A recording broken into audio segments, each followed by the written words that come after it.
መንግስቱ ኃይለ ማርያም በወቅቱ ከነበሩ መኮንኖች ሁሉ ጎልቶ የሚታይ ሰው ነበር። ይኸውም የንግግር ችሎታውና ሰውን ለማሳመን ሲፈልግ ያለው ያቀራረብ ስልት ማንንም የሚማርክ ሰው ነበር። ሻለቃ መንግስቱ ከንግግር ችሎታው አንጻር የተዘጋጀ ጽሑፍ ከሚያነብ ይልቅ በቀጥታ ከአእምሮ እያፈለቀ ንግግር ሲያደርግ አስደናቂ ነበር። ከዚህ ሌላ አንድን ነገር በቶሎ የመገንዘብና ብሎም አስፈላጊና ፈጣን ውሳኔ መስጠት ችሎታው የተለየ ነበር። በሌላ በኩል አንድን ሰው በትዕግስትና በእርጋታ የማዳመጥ ችሎታውም እንዲሁ ከፍተኛ ነበር።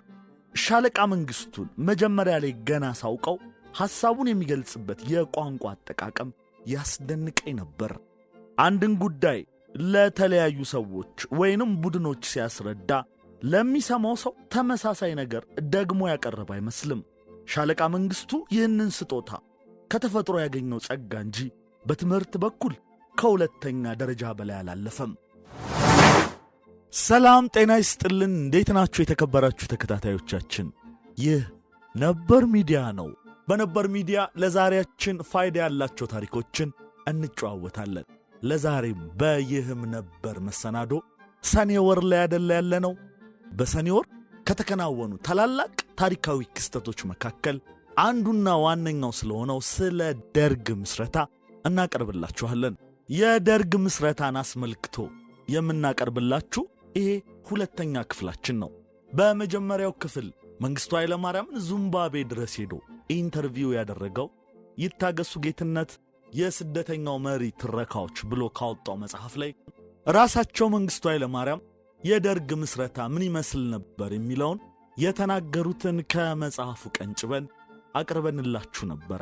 አሁንም ደርግ እስከ ተመሰረተበት ሰኔ 21 ድረስ በተከታታይ ክፍሎች የደርግ ምስረታን አስመልክቶ የተለያዩ መሰናዶችን የምናቀርብላችሁ ይሆናል።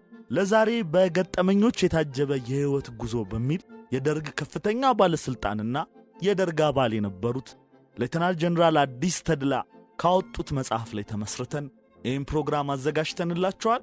ደርግ ከሰኔ 1966 እስከ 1983 ዓ.ም ነበር ኢትዮጵያን አንቀጥቅጦ የገዛው።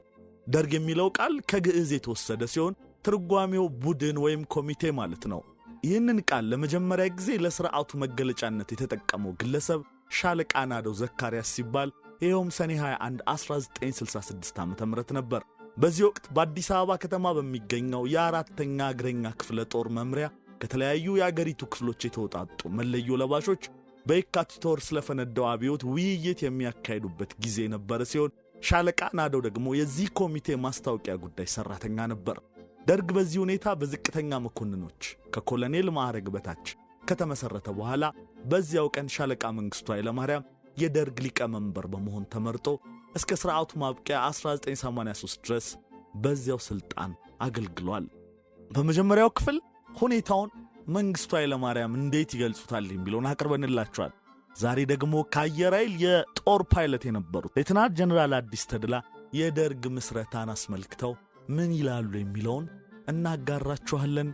እስከ መሰናዷችን ፍጻሜ አብራችሁ እንድትቆዩ በአክብሮት ነው የምንጋብዘው። ለቻናላችን አዲስ የሆናችሁ ቤተሰብ እንድትሆኑና ቻናላችንን ላይክ፣ ሼር፣ ሰብስክራይብ እንድታደርጉ በአክብሮት እንጠይቃለን። መልካም ጊዜ። ሰኔ 21 ቀን 1966 ዓ.ም ዕለቱ ቅዳሜ ቀን ነበረ። የሳምንቱ መጨረሻ በመሆኑና የረፍት ቀን ስለሆነ ወደ አዲስ አበባ ሄጄ ነበር። የአዲስ አበባ የፖለቲካ አየር ከያቅጣጫው ብዙ አይነት ወሬ የሚናፈስበትና ከተማውም ውጥረት የሰፈነበት እንደሆነ ያስታውቅ ነበር። አብዛኛው ወሬ የእንዳልካቸው ካቢኔ ስራውን መስራት ስላልቻለ በቅርቡ የመንግስት ለውጥ ይካሄዳል፣ የመንግስት ለውጥ የሚካሄደው ደግሞ በወታደሩ ክፍል ይሆናል የሚሉና የመሳሰሉ አስተያየቶች ነበሩ። በእርግጥ በወታደሩ ክፍል ብዙ አለመረጋጋት ስለነበረ አጋጣሚውን ተጠቅሞ የመንግስት ለውጥ ለማካሄድ መሞከር ቢቻልም ሁሉንም ክፍል አስተባብሮ ለመምራት የሚችል አካል የመኖሩ ጉዳይ አጠራጣሪ ነበር።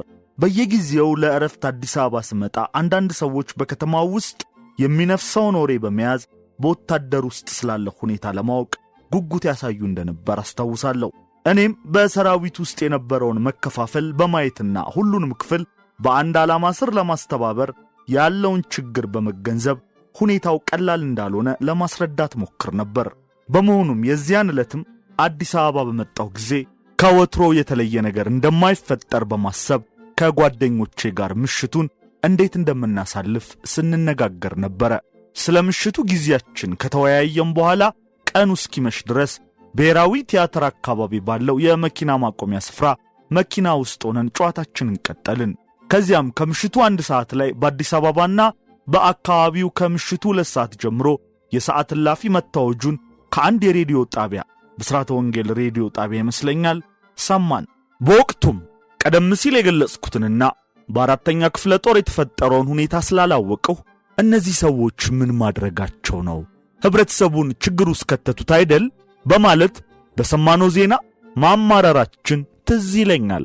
ከዚያም ምርጫ ስላልነበረን ያቀድነውን ፕሮግራም ሰርዘን ከተባለው ጊዜ በፊት ወደ ቤት ገባን። ሰኞ ዕለት ሥራ ስገባ ቅዳሜ ዕለት በአዲስ አበባ ስለተጀመረው ወታደራዊ እንቅስቃሴ መረዳት ቻልኩ።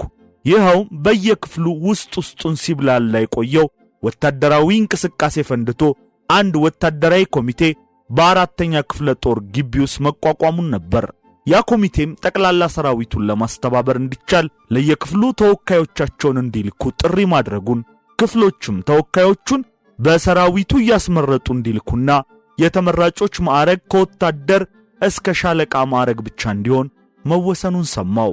ከፍተኛው ማዕረግ ሻለቃ እንዲሆን የተባለበት ምክንያት አራተኛ ክፍለ ጦር የተቋቋመውን ኮሚቴ የሚመራው መኮንን የሻለቃ ማዕረግ ስለነበረው ሲሆን ከባለሌላ ማዕረጎች ማለትም የበታች ሹሞች ተወካዮች እንዲገኙ የተፈለገበት ምክንያት በሰራዊቱ ውስጥ ሰፊውን ቁጥር የያዙት እነሱ ከመሆናቸውም በላይ እስካሁን በሰራዊቱ ውስጥ የተካሄደውን እንቅስቃሴ የመሩት የበታች ሹሞች ስለነበሩ የነሱ መገኘት ሰራዊቱን ለማስተባበር ያመቻል በሚል እንደተወሰነ ሰማው። ስለሆነም ወታደራዊ ኮሚቴው ሻለቃና ከሻለቃ በታች ባሉ መኮንኖችና የበታች ሹሞች በአንድነት እንዲመሰረት የተፈለገበት ምክንያት በእነዚህ አስገዳጅ ሁኔታዎች መሆኑን ተረዳው። በሰራዊቱ በተለይም በምድር ጦር ውስጥ ከፍተኛ በደል የሚደርስባቸው የበታች ሹሞች ስለነበሩ ወታደራዊ እንቅስቃሴው እነሱን ይዞ ካልተነሳ ለውጥ ለማምጣት እንደማይቻል በመታመኑ ሲሆን፣ በመኮንኖች በኩል ደግሞ ሻለቃና ከዚያ በታች ያሉ መኮንኖች ከኃይለ ሥላሴ መንግስት ጋር በጥቅም ስላልተያያዙ ለማንኛውም ለውጥ ዝግጁ ይሆናሉ የሚል ግምት ነበር። በዚህ እምነት ክፍሎች ተወካዮቻቸውን እንዲልኩ ጥሪ ሲላክ አብዛኞቹ በወጣው መስፈርት መሰረት ተወካዮች መርጠው ልከዋል። በሌላ በኩል አንዳንድ ክፍሎች ለመኮንኖች ለምን የማዕረግ ገደብ ይደረጋል በማለት ኮሎኔሎች ልከው ነበር። ለምሳሌ አየር ኃይል መጀመሪያ ላይ በኮሎኔል ታደሰ መኩሪያ የተመራ ቡድን ልኮ ነበር። አንዳንድ ክፍሎች ደግሞ ተወካዮቻቸውን በሰራዊቱ ምርጫ ሳይሆን በአዛዦች ምርጫ ልከው ነበር። በአዛዦች ምርጫ ከተላኩት መካከል በክፍላቸው ውስጥ አስቸጋሪ ጸባይና የዲሲፕሊን ጉድለት የሚያሳዩ ይገኙባቸው ነበር። የሆነ ሆኖ ከሻለቃ በላይ የሆኑ መኮንኖችና በጉልህ ዲሲፕሊን ጉድለት የሚታወቁ በኮሚቴው ተቀባይነት ስላላገኙ ተመልሰዋል። በአየር ኃይል ውስጥ ሰኔ 21 ቀን ቅዳሜ ዕለት ሰራዊቱ ተሰብስቦ በተላከው መመዘኛ መሰረት አንድ መኮንንና አንድ የበታች ሹም መርጦ ልኮ ነበር። የተመረጡት ከመኮንኖች ሻምበል ሲሳይ ሀብቴ ሲሆን ከባለሌላ ማዕረግተኞች ደግሞ ሊዲንግ ኤርክራፍትማን ደምሶ ካሳዬ ነበር። ሻምበል ሲሳይ ሀብቴ በቅርቡ ከአሜሪካ በኤሌክትሪካል ኢንጂነሪንግ የማስተርስ ዲግሪውን ይዞ የተመለሰና በአየር ኃይል ውስጥ ዕውቅና እያገኘ የመጣ መኮንን የነበረ ሲሆን የመናገርና የማሳመን ችሎታም ያለው ሰው ነው። አሜሪካ ከመሄዱ በፊት ዩኒቨርሲቲ እያለን ከሻምበል ሲሳይ ጋር የምንተዋወቅ ሲሆን ደምሶ ካሳዬን ግን ከመመረጡ በፊት አላውቀውም ነበር። የእነዚህን ሁለት የአየር ኃይል ተወካዮች መመረጥ የሰማሁት ሰኞ ሥራ ስገባ ነበር። ሌሎች ክፍሎች ተወካዮች መርጠው እንዲልኩ በተጠየቁበት ጊዜ ወዲያው መርጠው የላኩት በኋላ እንደሰማሁት አዲስ አበባ የሚገኙት የልዩ ልዩ ወታደራዊ ክፍሎች እንደነበሩና አመራረጡም ጊዜ ተወስዶበትና ታስቦበት አልነበረም። ከዚህም ሌላ በቁጥርም በርከት ያሉት ከአዲስ አበባ ዙሪያ የተመረጡ የምድር ጦር ልዩ ልዩ ክፍሎችና የፖሊስ ሰራዊት ጠቅላይ መምሪያ ተወካዮች ነበሩ።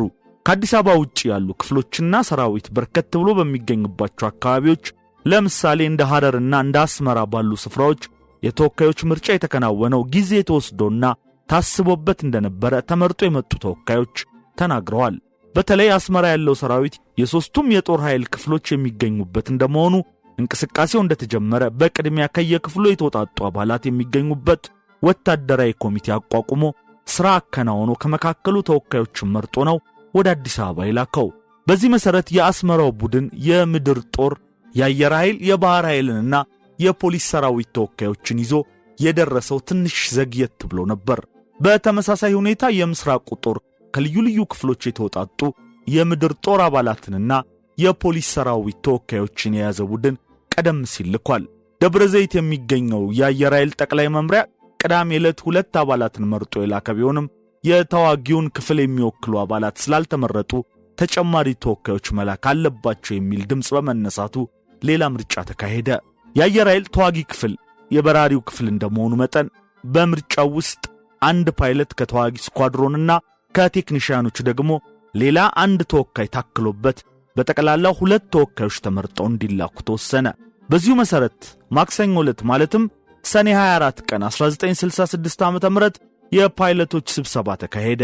በስብሰባው ላይ ውይይት ከተካሄደ በኋላ በአንድ በኩል ተወካዩ ከኤፍ5 ተዋጊ ስኳድሮን ፓይለቶች መሃል አንዱ እንዲሆንና የወጣውን መስፈርት ለማሟላት ደግሞ ማዕረጉ ከሻለቃ በላይ እንዳይሆን ስምምነት ተደረሰ።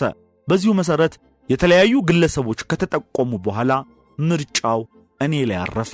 ፓይለቶቹ እኔን ለመምረጥ የወሰኑት የወጣውን መስፈርት ማሟላት በመቻሌ ብቻ ሳይሆን በዩኒቨርሲቲ ውስጥ በቆየሁበት ጊዜ ስለ ወቅቱ ፖለቲካ በመጠኑም ቢሆን ግንዛቤ እንዳለኝ በመገመት ይመስለኛል። ለማንኛውም የኔ በጊዜው መመረጥና የወታደራዊ ኮሚቴ አባል እንደሆን መወሰኑ ሙሉ በሙሉ የታሪክ አጋጣሚ እንጂ በእኔ በኩል ምንም የተደረገ ግፊት አልነበረም። በዚሁ ጊዜ በተጓዳኝ ቴክኒሽያኖች ዘንድ በተካሄደው ምርጫ ሲኒየር ቴክኒሽያን በኋላ ሻምበል ገሰሰ ወልደ ኪዳን ተመረጠ። የእርሱም ምርጫ በተመለከተ እንዴት እንደተካሄደ ለጊዜው ባላውቅም ቀደም ሲል ውስጡን ይካሄድ በነበረው የበታች ሹሞች እንቅስቃሴ ውስጥ ጉልህ ተሳትፎ እንደነበረው በኋላ ለማወቅ ችያለሁ። ምርጫው ከተጠናቀቀ በኋላ እኔና ገሰሰ 4ኛ ክፍለ ጦር ወደ ተቋቋመው ወታደራዊ ኮሚቴ ለማመልከት በማግስቱ ወደ አዲስ አበባ መራን። በዚህ ታሪካዊ አጋጣሚ በሀገሪቱ የፖለቲካ እንቅስቃሴ ውስጥ ስገባ የ30 ዓመት ዕድሜና የሻምበልነት ማዕረግ ነበረኝ።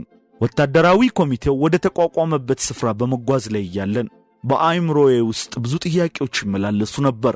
የተቋቋመው ኮሚቴ ለምን ዓላማ ይሆን የተነሳው? አባላቱ እነማንና ምን አይነት ሰዎች ይሆኑ?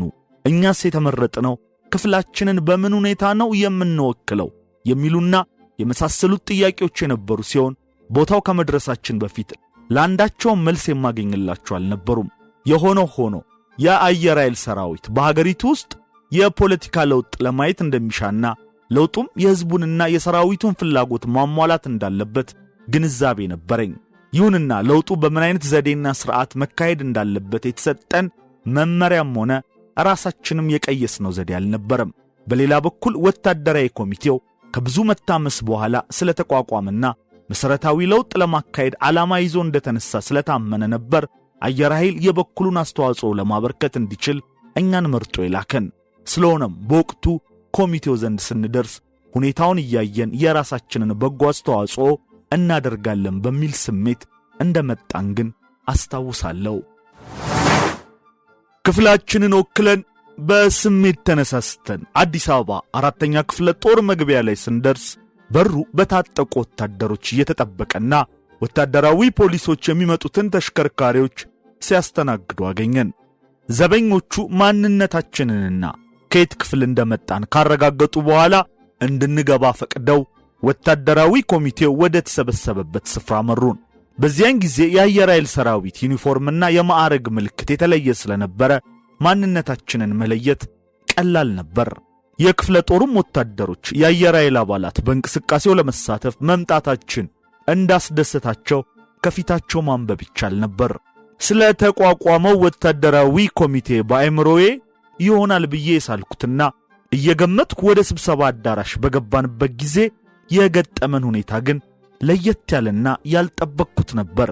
ይኸውም ስብሰባው በጠባብ አዳራሽ ውስጥ በመካሄድ ላይ ሲሆን ብዙ መኮንኖችና ባለሌላ ማዕረግተኞች አንድ ላይ ተደባልቀው በአግዳሚ ወንበሮች ላይ ተቀምጠው ከበሩ ፊት ለፊት ደግሞ ጥቂት መኮንኖችና ባለሌላ ማዕረግተኞች በአነስተኛ ጠረጴዛ ዙሪያ ሆነው ስብሰባውን በጋራ ለመምራት ሲሞክሩ ተመለከትኩ። በሌላ በኩል ከተሰብሳቢዎቹ መካከል ብዙ ሰዎች በአንድ ጊዜ ለመናገር ስለሚሞክሩ ለመደማመጥ አስቸጋሪ ከመሆኑም በላይ አዳራሽ ውስጥ ስብሰባ በስርዓት የሚካሄድ አይመስልም ነበር። ከዚህ ሌላ ብዙዎቹ የበታች ሹሞች ጠመንጃና ኡዚ መትረየሶች ይዘው ተቀምጠው ስለነበር ሁኔታው አስደንጋጭም አስገራሚም ነበር። አስደንጋጭ ሆኖም ስብሰባ ላይ መሳሪያ ይዞ ተቀምጦ ምን አይነት ውይይት ማድረግ እንደሚቻል ለኔ እንግዳ ነገር በመሆኑ ሲሆን የሚያስገርመው ደግሞ መኮንኖችና የበታች ሹሞች ከወታደራዊ ሥርዓት ውጪ ተደባልቀው መቀመጣቸው ነበር። እኛ ስንገባ የስብሰባው መሪ እንኳን ደህና መጣችሁ ብሎ ከተቀበለን በኋላ ቦታ ፈልገን እንድንቀመጥ ጋብዞን ወደ ውይይቱ ዞረ። ፊት ለፊት ካሉት ወንበሮች ቦታ ፈልጌ ስቀመጥ ጥቂት የማውቃቸው መኮንኖች አገኘው። ከነሱ መካከል አንዱ ሻለቃ ተስፋዬ ገብረ ኪዳን በኋላ ሌተናንት ጀነራል። ሻለቃ ተስፋዬ በምድር ጦር ውስጥ የታንከኛ መኮንን የነበረ ሲሆን የተዋወቅነው በአጋጣሚ በአንድ ወቅት ከኮርስ ጓደኛዬ ከሻምበል ወንድሙ አሰፋ ጋር ናዝሬት በሄድኩበት ጊዜ ነበር። ሻለቃ ተስፋዬና ሻምበል ወንድሙ አስቀድመው ድሬዳዋ የሚተዋወቁና የዚያው አካባቢ ተወላጆች በመሆናቸው ወዳጅነታቸው የቆየ ነበር። እኔም ከሻለቃ ተስፋዬ ጋር ከተዋወቁ በኋላ አልፎ አልፎ ናዝሬት ሲሄድ ስለምንገናኝ ትውውቃችን ዳብሮ ነበር። ስለሆነም በዚህ ጊዜ እዚያ ስብሰባ ላይ ሳገኘው ደስ ብሎኝ አጠገቡ ስቀመጥ በወንድምነት ተቀበለኝ። በዙሪያው ያሉትን ሰዎች በአይኔ ስቃይን ከአየር ኃይል ከመጡት ሌላ ቀደም ብዬ የማውቃቸውና ከምድር ጦር አየር ክፍል አርሚ አቪዬሽን የተወከሉ ሰዎችን አየው።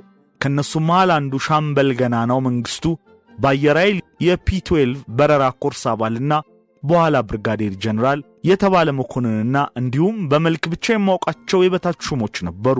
ከነሱ ውጪ የማውቀው ብዙ ሰው ስላልነበረ ትኩረቴን ይካሄድ ወደ ነበረው ውይይት ላይ ለማድረግ ሞከርኩ።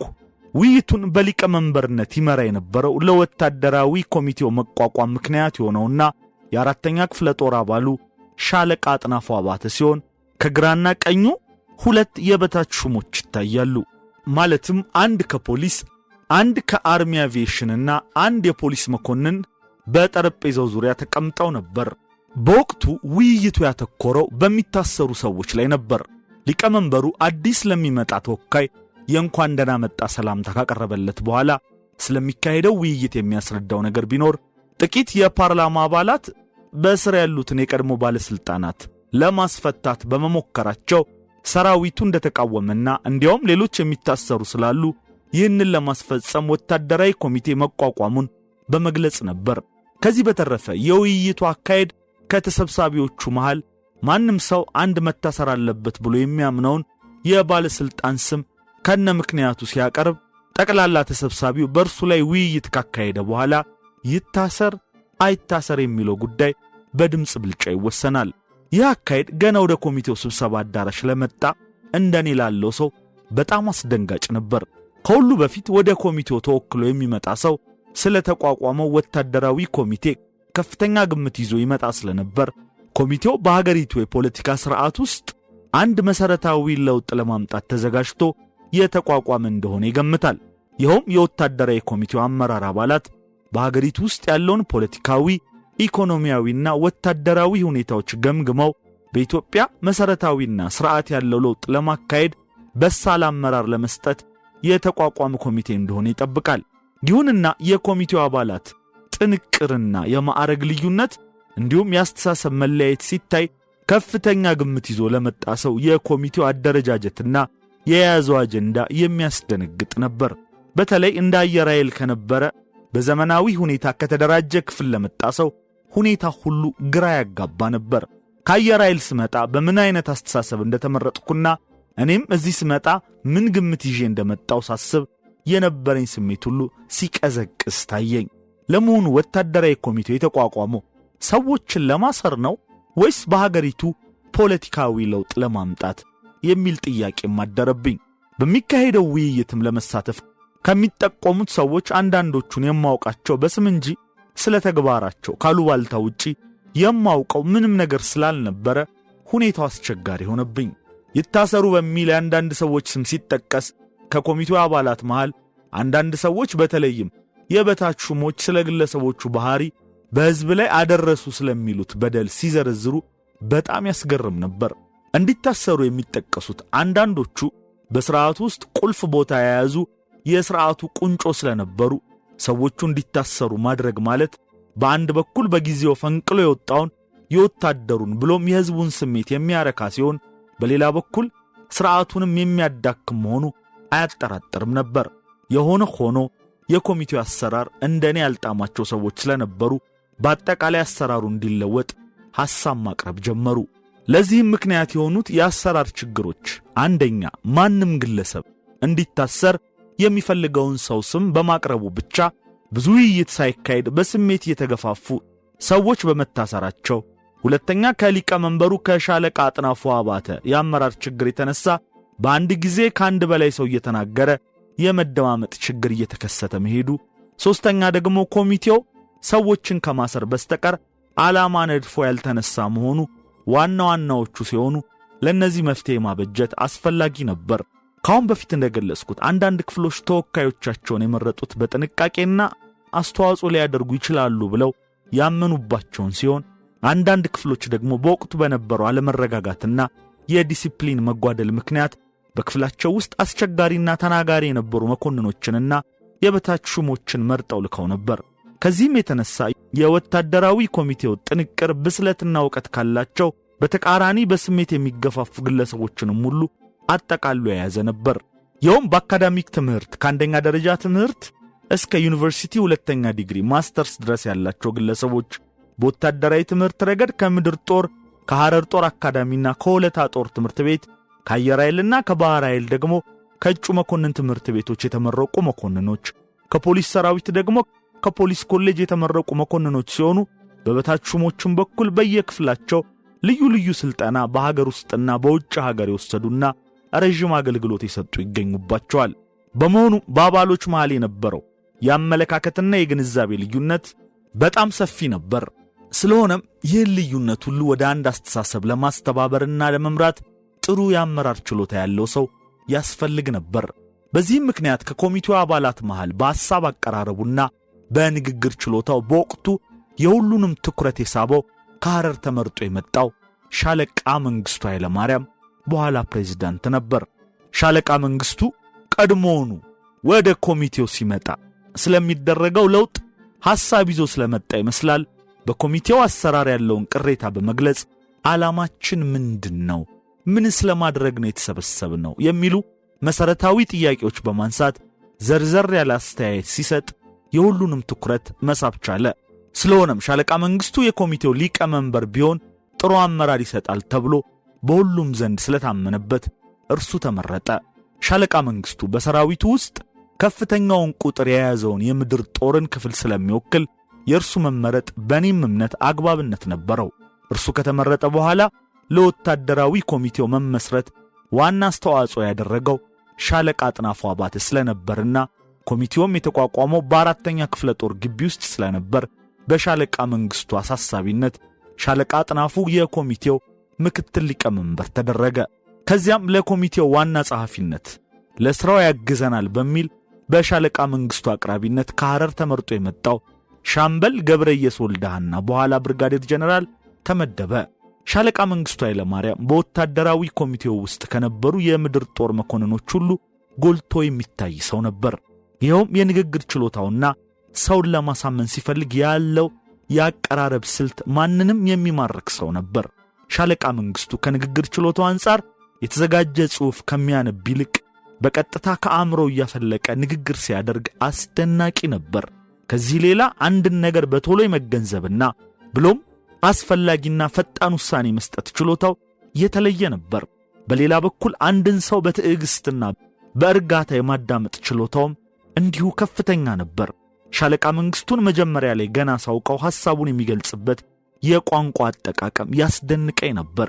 አንድን ጉዳይ ለተለያዩ ሰዎች ወይንም ቡድኖች ሲያስረዳ ለሚሰማው ሰው ተመሳሳይ ነገር ደግሞ ያቀረበ አይመስልም። ሻለቃ መንግስቱ ይህንን ስጦታ ከተፈጥሮ ያገኘው ጸጋ እንጂ በትምህርት በኩል ከሁለተኛ ደረጃ በላይ አላለፈም። ከኋላ ታሪኩ እንደተረዳሁት በወጣትነቱ በቅድሚያ በልጅነቱ በወታደርነት እንዳገለገለና በኋላም ሆለታ ጦር ትምህርት ቤት ገብቶ በምክትል መቶ አለቃ ማዕረግ መመረቁን አውቄያለሁ።